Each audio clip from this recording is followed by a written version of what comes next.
पिता की डायरी। माँ, पिताजी कहाँ गए? डॉक्टर श्याम ने घर में आते ही अपनी माँ से पूछा। श्याम की माताजी बोली, पता नहीं बेटे, देखो लाइब्रेरी में होंगे। तभी श्याम की पत्नी सोनाक्षी बोली, आपने आज बहुत गुस्सा कर दिया पिताजी के ऊपर, बूढ़े हो गए हैं, उनकी उम्र का तो ख्याल किया करो। डॉक्टर श्याम, बूढ़े हो गए हैं लेकिन हरकतें बच्चों जैसी करते हैं। बच्चों के साथ वीडियो गेम खेल रहे थे और शोर मचा रहे थे। इतना भी ख्याल नहीं है कि घर में कुछ लोग आए हुए हैं। डॉक्टर श्याम बड़बड़ाते हुए लाइब्रेरी में चले जाते हैं। वहां जाकर देखते हैं कि पिताजी की डायरी खुली हुई है और हवा से पन्ने फफा रहे हैं। डॉक्टर श्याम मन ही मन बोलते हैं, देखो डायरी भी खुला छोड़ दिया है, फट जाएगी, ऐसा बोलकर डायरी समेटने लगते हैं। ऐसे तो दूसरे की डायरी पढ़ना मेन्नस के खिलाफ होता है, लेकिन उसमें अपना नाम पढ़कर उत्सुकता से वे डायरी लेकर वही चेयर पर बैठकर पढ़ने लगते हैं। जानते हो बेटे, जब तुम पहली बार इस दुनिया में आए तो ना जाने कितने ख्वाब इन आंखों में सज गए थे। जब तू माँ के सीने से लगकर दूध पिता था तो मैं चुपके से देखा करता था, घंटों अपने पेट पर सुला कर रखता, सारा वात्सल्य लुटा देना चाहता था तुझ पर।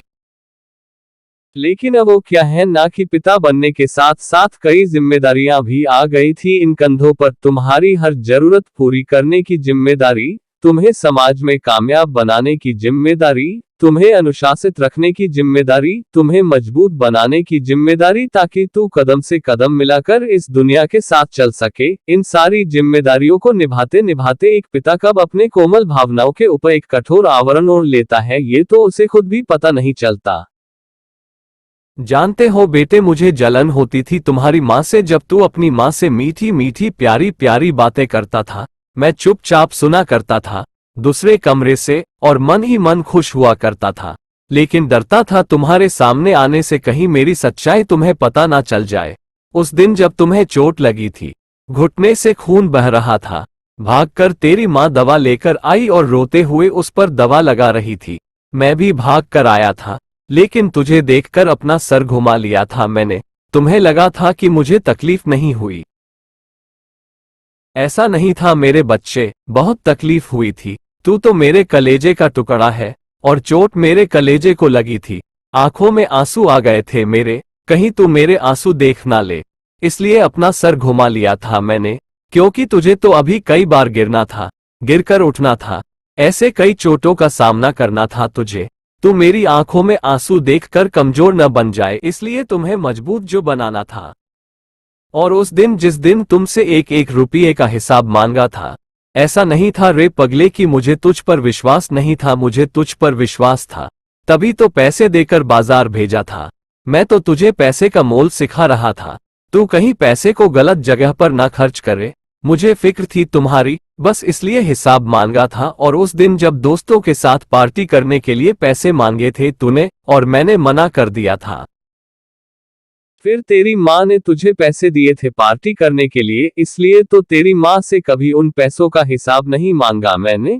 फिर भी तेरी फिक्र थी मुझे कि कहीं तू दोस्तों के साथ गलत संगति में ना पड़ जाए, इसलिए तेरे पीछे पीछे गया। तू दोस्तों के साथ खूब मस्ती कर रहा था, झूम झूम कर नाच रहा था। मेरा भी मन किया आज सारे बंधन तोड़कर तेरे साथ खूब मस्ती करूं, मन भर के नाचूं गाओ।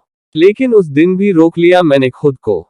सोचा पहले तू एक कामयाब इंसान बन जाए, फिर तेरे साथ खूब मस्ती करूंगा, ढेर सारी बातें करूंगा। इसलिए दूर से ही तुझमें अपनी जवानी जी कर आ गया मैं। आज तू एक कामयाब इंसान बन गया, सफलता तेरे कदम चूम रही है, लेकिन मैं न रहा, क्योंकि मैं दादा बन गया। और तू भी तू नहीं रहा, तू भी एक पिता बन गया है।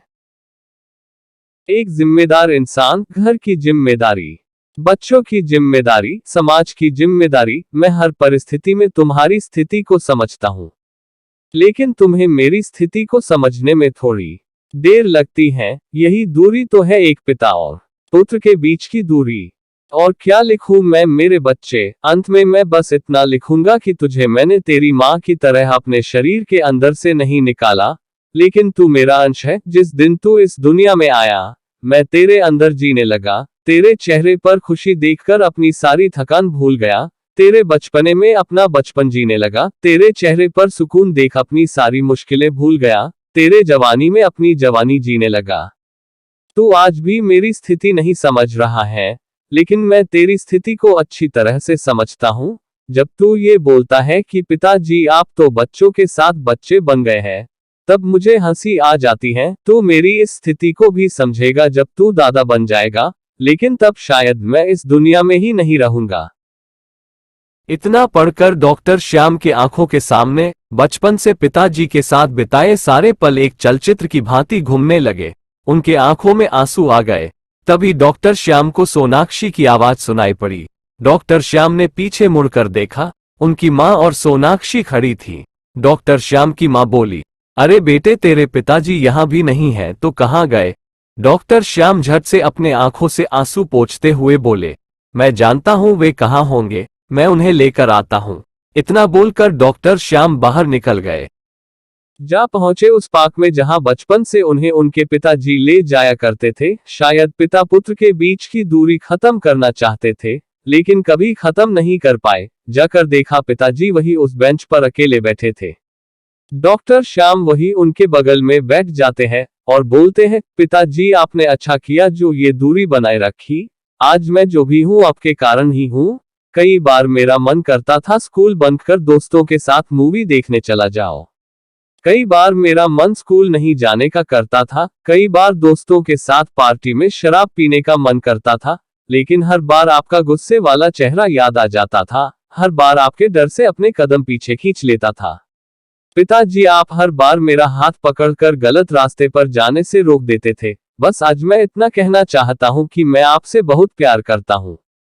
इतना बोलते बोलते डॉक्टर श्याम का गला भर आया। डॉक्टर श्याम के पिताजी डॉक्टर श्याम को गले से लगा लेते हैं।